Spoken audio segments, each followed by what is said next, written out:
Representative 32. May I speak on the bill? Yes, ma'am.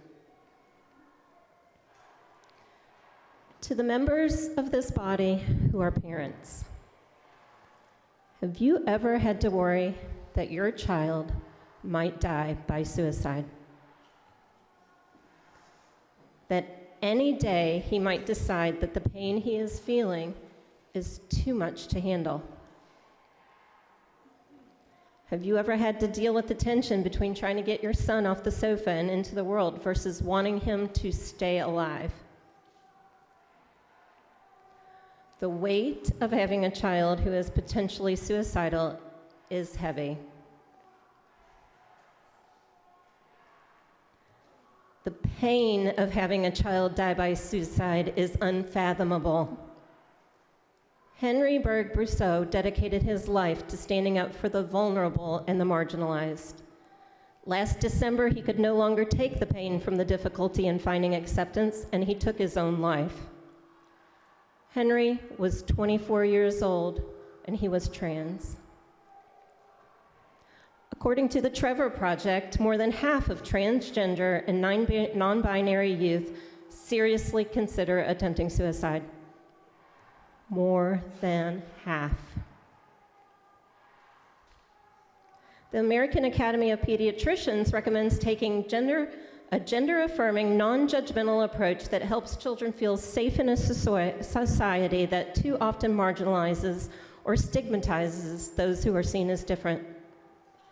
The American Medical Association states that they believe legislation prohibiting medically necessary gender transition-related care to minor patients represents a dangerous governmental intrusion into the practice of medicine and will be detrimental to the health of transgender children across the country.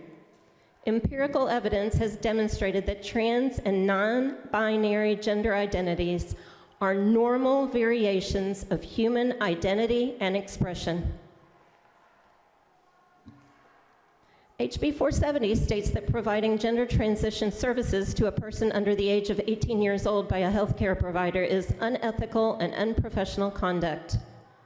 But who is deeming that conduct to be unprofessional?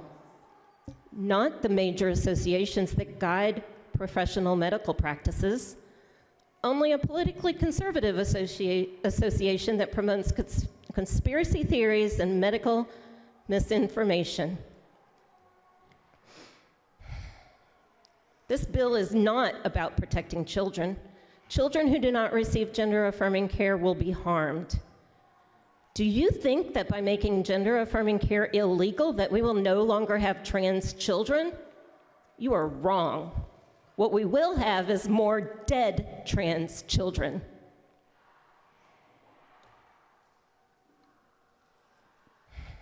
We talk at length in this chamber about parental rights. The rights of a parent to decide if a child gets a vaccination, the rights of a parent to be involved in a child's education. What about the rights of a parent to ensure that their child receives gender-affirming care? With this bill, parents are stripped of their right to provide medical care for their child with gender dysphoria.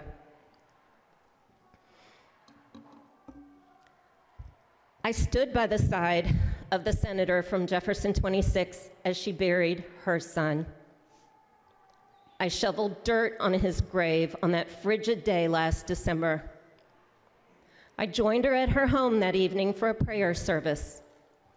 One of the prayer books had an Emily Dickinson poem.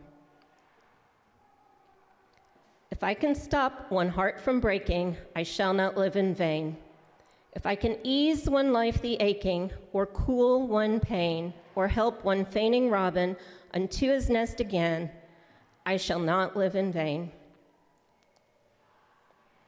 This bill will cause pain. I will be a no vote.